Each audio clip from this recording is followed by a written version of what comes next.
بسم اللہ الرحمن الرحیم الحمد للہ رب العالمین والعاقبۃ للمتقین والصلاة والسلام علی سید الانبیاء والمرسلین اللہم صلی علی محمد النبی الامی وعلی آلہ وسلم تسلیما۔ علم الحدیث کورس کے سلسلے میں احادیث مبارکہ کو پڑھنے، پڑھانے، سمجھنے اور سمجھانے کا ایک سلسلہ چل رہا ہے۔ اسی سلسلے میں آج ایک اور روایت جو انسان اور خصوصاً مسلمانوں کے عام معاشرتی زندگی سے متعلق ہے، وہ آپ کی خدمت میں ترجمہ اور تفسیر کے ساتھ پیش کی جا رہی ہے۔ حدیث کی مشہور کتاب یعنی مسلم شریف سے یہ روایت لی گئی ہے۔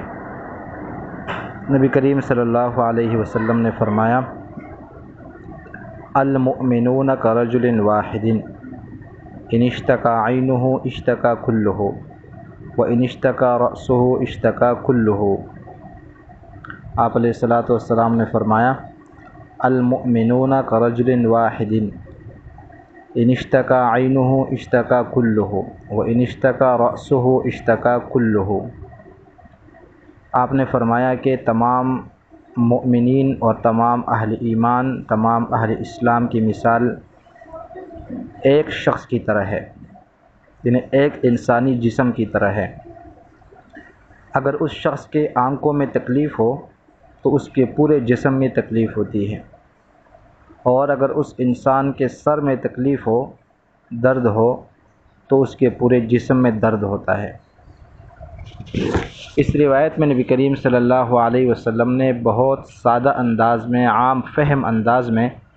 مسلمانوں کے آپس کے تعلق کو پیش کیا ہے کہ جو اہل ایمان ہے ان کے آپس میں جو تعلق ہوگا، جو ہمدردی ہوگی، جو محبت ہوگی، جو الفت ہوگی، اس کو سمجھنے کے لیے آپ ایسا سمجھ لیں کہ دنیا بھر میں رہنے والے تمام کے تمام اہل ایمان یہ ایک انسانی جسم کے مانند ہے، ایک انسانی جسم کی طرح ہے۔ اور پھر آپ نے فرمایا کہ دیکھیں، اگر کسی انسان کی جسم میں صرف ایک عضو یعنی آنکھ میں درد ہو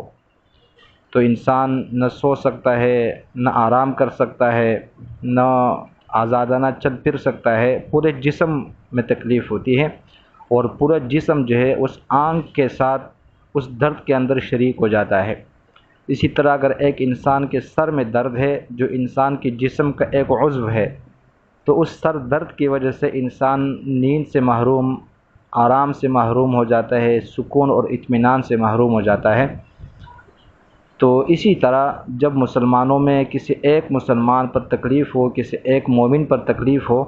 تو تمام اہل ایمان کو وہ تکلیف محسوس کرنی چاہیے، اور تمام اہل ایمان کو اس تکلیف کے اندر اس کے ساتھ شریک ہونا چاہیے، اور وہ یوں نہیں سمجھنا چاہیے جیسے ہم اپنے انسانی جسم میں یہ نہیں سمجھتے کہ چلے آنکھ میں ہی تو تکلیف ہے نا، باقی جسم تو ٹھیک ہے، چلو سو جاتے ہیں، یا صرف سر میں ہی تو درد ہے، باقی جسم میں تو درد نہیں ہے، چلو آرام کر لیتے ہیں، ایسا نہیں ہوتا۔ تو اسی طرح اگر ہمارے اہل ایمان میں سے کسی ایک مومن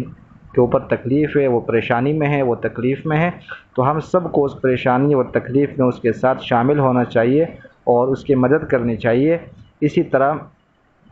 اگر ایک اہل ایمان میں سے کوئی شخص جو ہے نا اہل ایمان میں سے ضرورت مند ہے، حاجت مند ہے، تو ہمیں چاہیے کہ ہم اس کی مدد کریں، اس کے حاجت کو پورا کریں، اور یہ نہ کہے کہ تکلیف اس کو ہے، مجھے تو نہیں ہے۔ تو یہ گویا اس حدیث کے اندر ایک احساس کا جذبہ پیدا کرنے کی ترغیب دی گئی ہے کہ تمام اہل ایمان کے دلوں میں جو ہے وہ ایک دوسرے کے لیے احساس کا، ہمدردی کا، خیر خواہی کا اور دکھ سکھ میں شریک ہونے کا، ہمدردی کا جذبہ ہونا چاہیے۔